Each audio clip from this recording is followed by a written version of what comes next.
Monsieur le Président, Monsieur le Premier ministre, Madame et Messieurs les ministres, Monsieur le Président de la Commission des Affaires étrangères, Madame la Vice-présidente de la Commission des Affaires européennes, avec une pensée pour la Présidente qui est souffrante, chers collègues, les députés démocrates vont, après l'orateur qui vient de passer, s'efforcer de parler d'Europe et pas d'utiliser ce débat comme prétexte pour des débats uniquement domestiques.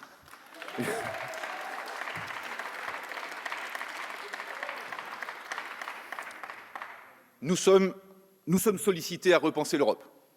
Les mots qu'Edgar Morin prononça en 1990 sonnent comme une invite. Le mandat de la France consiste à dessiner les 6 prochains mois. Son devoir l'appelle à raviver une espérance. Regardons les défis auxquels nous sommes confrontés.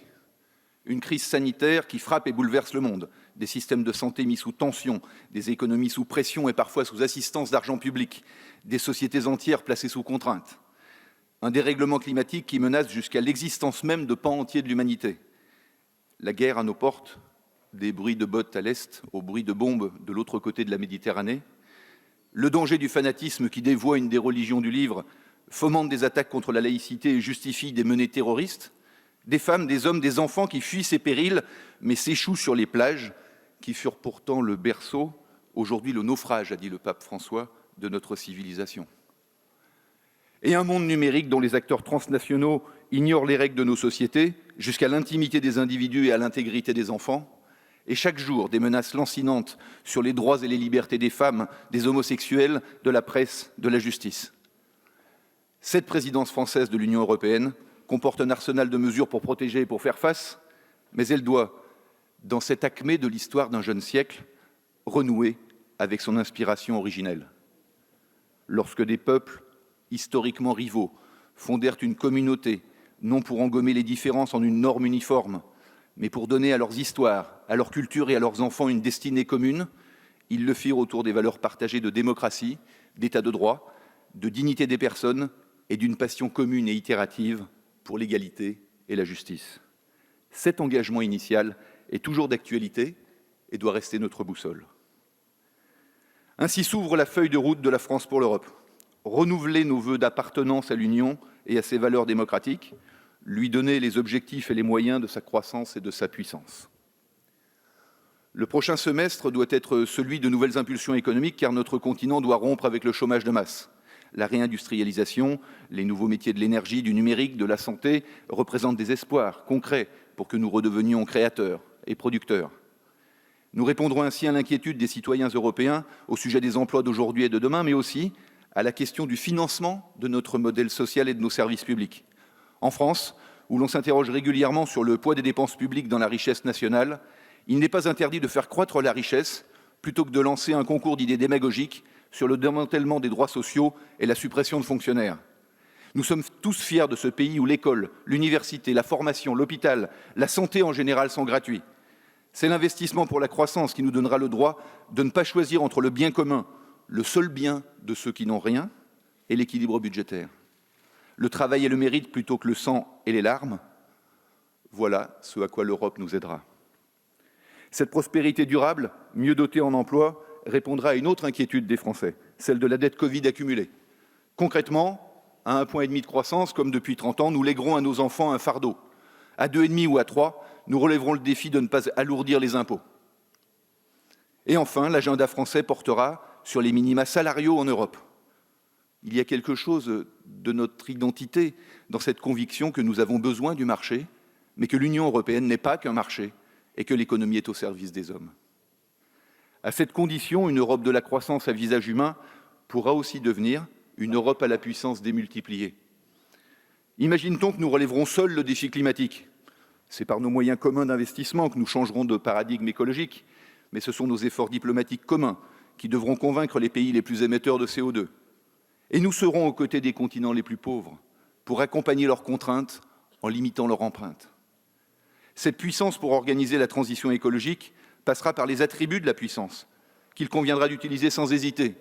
La taxe carbone aux frontières protégera nos entreprises et nos agriculteurs autant qu'elle exigera de la part de nos partenaires. Cette force devra s'exercer aussi pour défendre les pêcheurs de toutes nos façades maritimes, et elle devra ramener les flux commerciaux des accords bilatéraux aux nouvelles routes de la soie à de justes principes. Nous devons concevoir les accords commerciaux internationaux non plus seulement sur le critère du prix, quitte à faire le tour de la terre à une vache, mais sur une éthique écologique qui permettra de remettre le monde à l'endroit. Cette puissance collective, pour relever le défi du climat, devra aussi s'exercer sans trembler face aux révolutions numériques. Est-ce qu'une avancée technologique autorise à ne pas payer ses impôts, à enfreindre la loi et à violer la vie privée? Or, c'est ce que font les GAFA tous les jours. Leur responsabilité doit être engagée sur les appels à la violence, la manipulation de l'information et l'exploitation des données personnelles.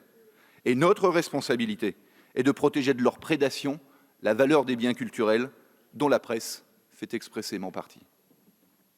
Et ils doivent payer des impôts comme toutes les grandes entreprises avec une fiscalité planchée pour tous. Quel serait ce monde où, selon que vous êtes puissant ou misérable, à petit, grande fiscalité et à grands, petits impôts? Si Internet et la mondialisation nous ont fait, paraît-il, entrer dans la modernité, les réseaux, les plateformes et les multinationales doivent renoncer à leur conduite médiévale. Enfin, l'exercice du pouvoir européen doit nous permettre de sortir de l'indignité dans laquelle nous pataugeons face aux défis migratoires. Je dis ici que chaque homme qui meurt en mer est une tache indélébile sur le visage de notre civilisation. À quoi nous sert d'avoir enfanté Goethe, Pascal et Léonard de Vinci si nous ne savons pas gérer des canaux qui dérivent en Méditerranée ou qui coulent dans la Manche? Par défaut de politique migratoire commune, par défaut d'une commune politique de l'asile, par défaut de législation sur l'immigration légale, par défaut de courage. Nous avons l'impérieux devoir de définir des politiques face à la migration qui sera l'enjeu du siècle, qu'elle soit économique, sécuritaire ou climatique. Marielle de Sarnez avait formulé nos propositions en la matière. Des législations coordonnées, une solidarité dans la gestion des flux et une politique ambitieuse de développement des Suds, à l'instar de celle dont la France s'est dotée. Tels sont les enjeux.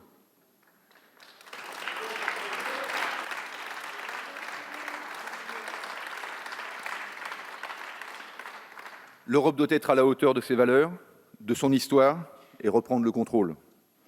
Envoyer un message au monde en disant que nous sommes le premier continent à ne plus détourner le regard et à nous doter d'une politique publique commune, digne et déterminée. Car l'Europe n'est pas qu'un moyen, elle est un destin.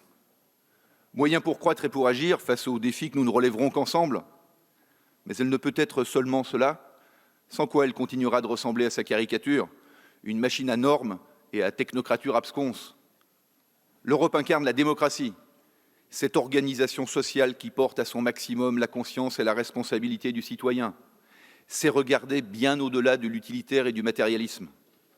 Elle impulse des politiques communes qui permettent à tous ses membres d'accéder à une ambition qu'ils ne pourraient concevoir isolément, dans un cadre de valeurs partagées, celui de l'état de droit. Elle doit donc exiger des États, contrairement aux absurdités électoralistes entendues ici et là, qu'ils respectent ce cadre institutionnel. En premier lieu, tout simplement, parce qu'ils protègent les citoyens dont ils ont la charge. L'Europe promeut des valeurs, c'est croire en l'homme et à l'universalité de ce message original parmi tout autre qu'une communauté institutionnelle a porté dans ses textes le stade le plus avancé des droits naturels. Certaines initiatives de la commissaire à l'égalité, cédant aux obsessions victimaires et racialistes ou au délire de la rédaction inclusive, feraient bien de méditer cette philosophie directrice.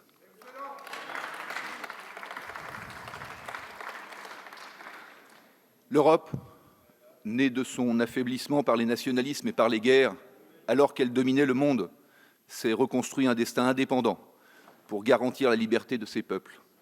Aujourd'hui, les citoyens attendent qu'elle retrouve cette inspiration pour qu'une souveraineté renouvelée nous garantisse individuellement et collectivement un destin libre face aux périls du monde. Tel le phénix et ses cendres, nous devons nous mobiliser pour que l'Europe, retrouvant croissance et puissance, engage sa renaissance. Soyons les héritiers dignes de ce qui nous a été légué. Le projet européen de Valéry Giscard d'Estaing et Emmanuel Macron est un des derniers rêves qui peut nous unir, nous grandir et nous sublimer. À nous de le faire partager et de le réaliser. Je vous remercie.